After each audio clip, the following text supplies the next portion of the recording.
Welcome to part 3 of History of Xi Jinping.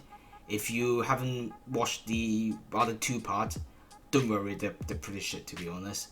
But if you actually watched the other two, I thank you for bearing with me. I know my audio editing had a lot to be desired, and so is my video editing skill. But yes, here we go. Finally, took me quite a while, but it's complete.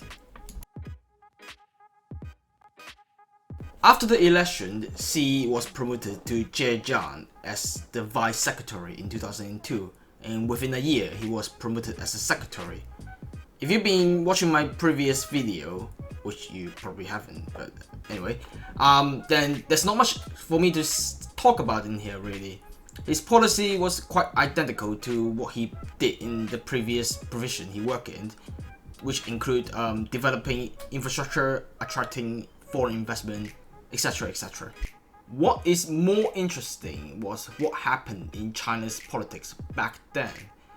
There was a massive shift in China's political landscape, which means I need to talk a bit about it before we move on.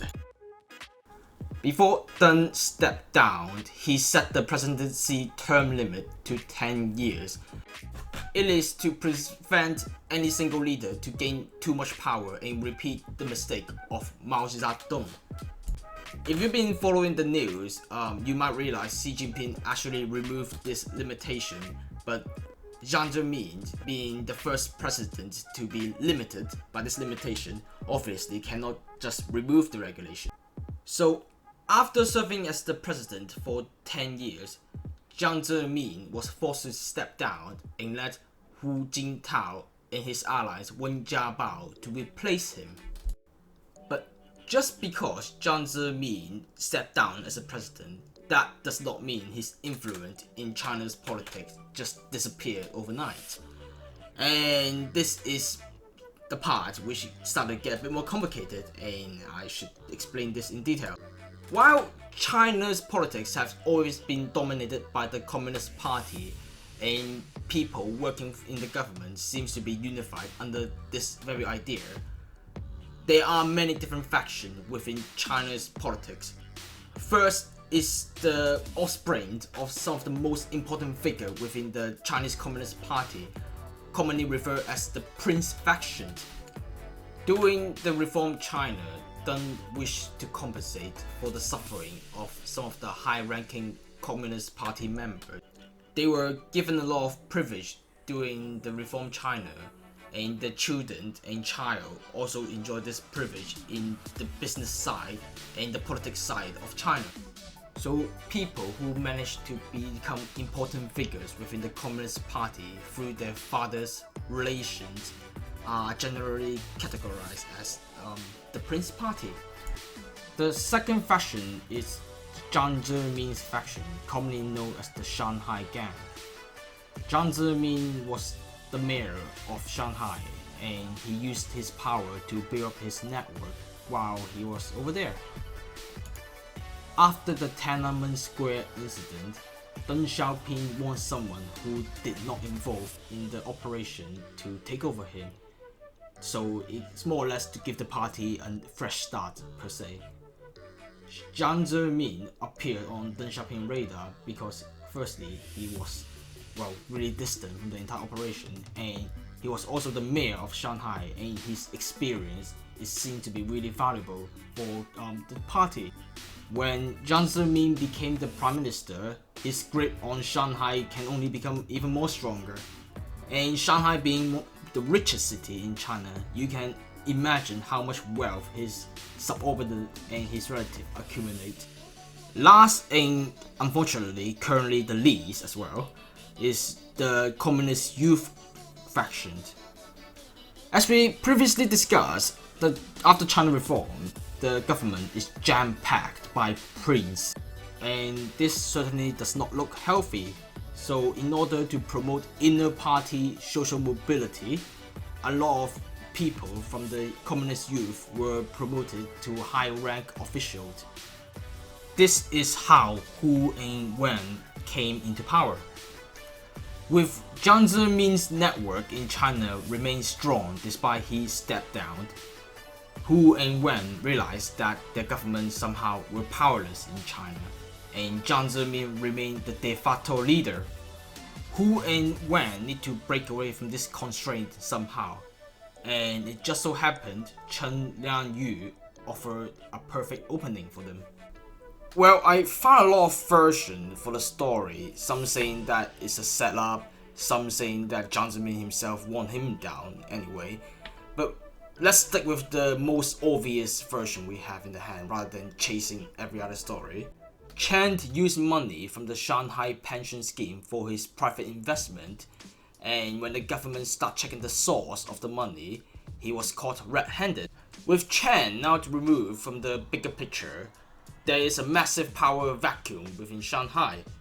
Who is going to take over the city? So, with Chen out of the picture, Xi Jinping became the perfect candidate to overlook Shanghai, right? Well, it wasn't that straightforward. The Communist Youth Gang did have the ideal candidate to take over the position, while Jiang Zemin himself oddly don't actually have one. Xi Jinping ended up to be sort of a middle ground between the two parties. As we discussed in the previous video, Jiang Zemin was quite fond of Xi Jinping.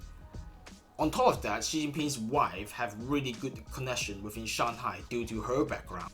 So Jiang did trust Xi, and that he won't worry about his position in Shanghai even if Xi Jinping took over the city.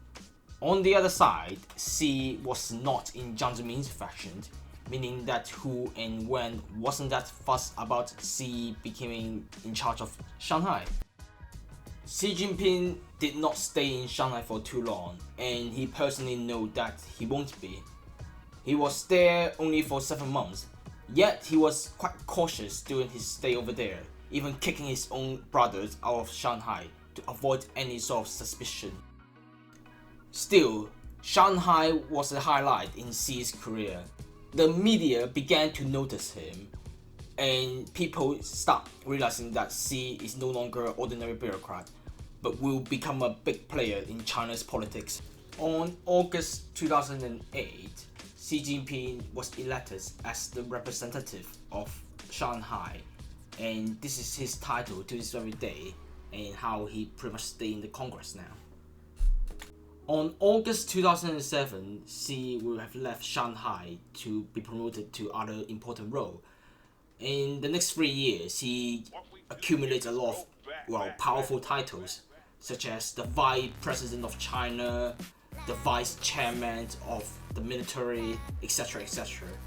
Title don't really mean much in this case, but we will discuss a bit about what he did between these years. Xi Jinping was involved in a lot of censorship work during this period. This includes making sure that any sort of human rights issue in China does not affect the Olympics, and controlling the Uyghur and Tibet independent movement.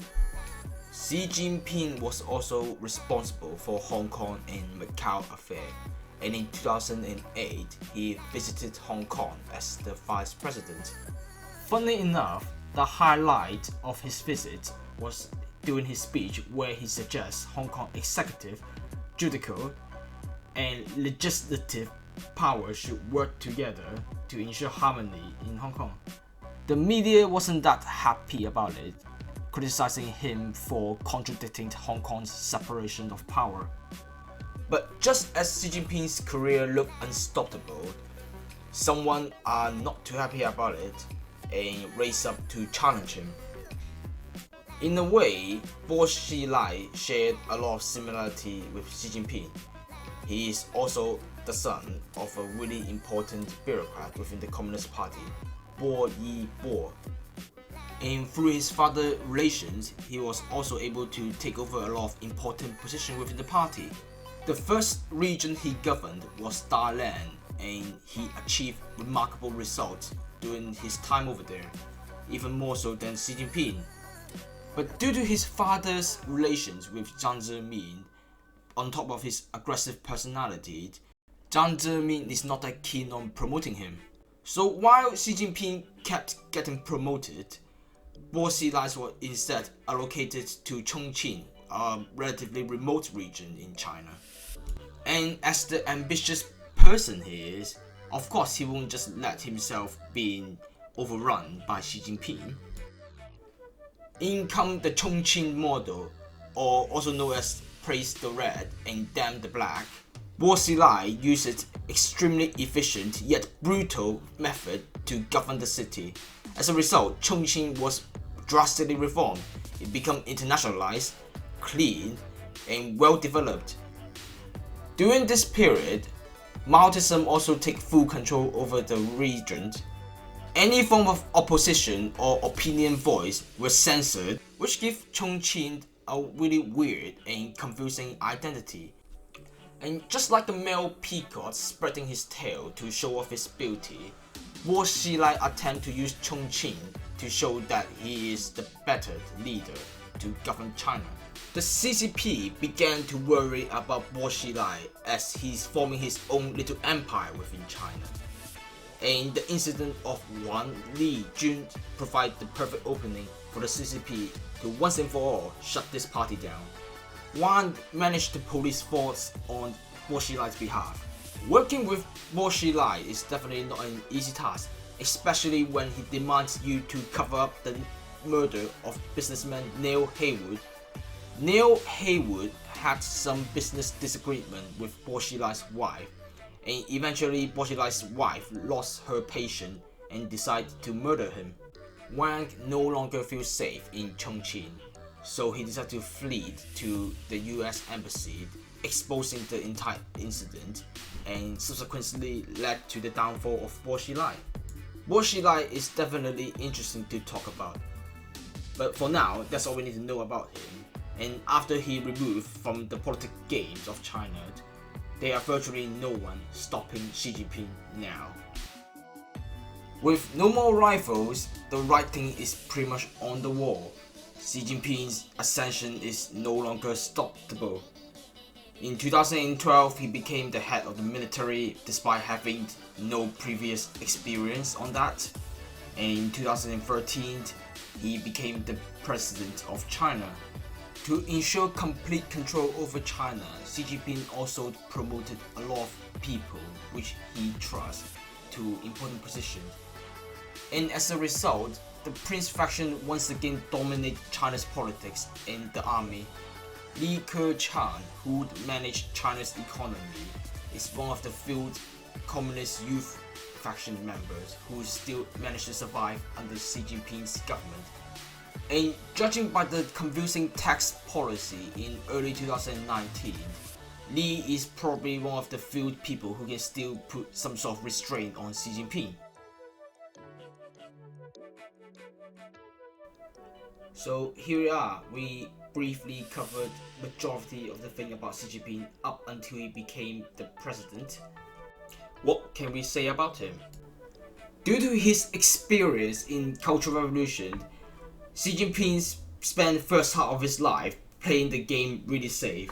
He remained humble most of the time and tried not to show off his prince identity too much. Whether by plan or by accident, his humble attitude actually won him a lot of favor within the party and allowed him to gradually take over more and more important positions. While Xi Jinping has always been ambitious, I don't think being the president is his planned endgame all along. The opportunity was presented to him and he took it. But once he became the president, it is clear that he no longer intends to keep up this attitude. He became more radical and took really drastic measures to ensure that his position is safe. It is also clear that he is really patriotic. At the end of the day, this is one of the main reasons he got promoted within the party. Even before his presidency, Xi Jinping would often criticize Western media for attacking China. One of his iconic moments happened during his trip to Mexico, where he openly criticized Western media who attacked China are a bunch of people who got nothing better to do during their spare time. His nationalism will definitely continue to be a key factor on his governing style and on the way he established his personal cult within China. As Xi Jinping is still the president of China, how China will move forward under his guidance is an open-ended question, and I would like to read some of your comments in your field about it. Thank you.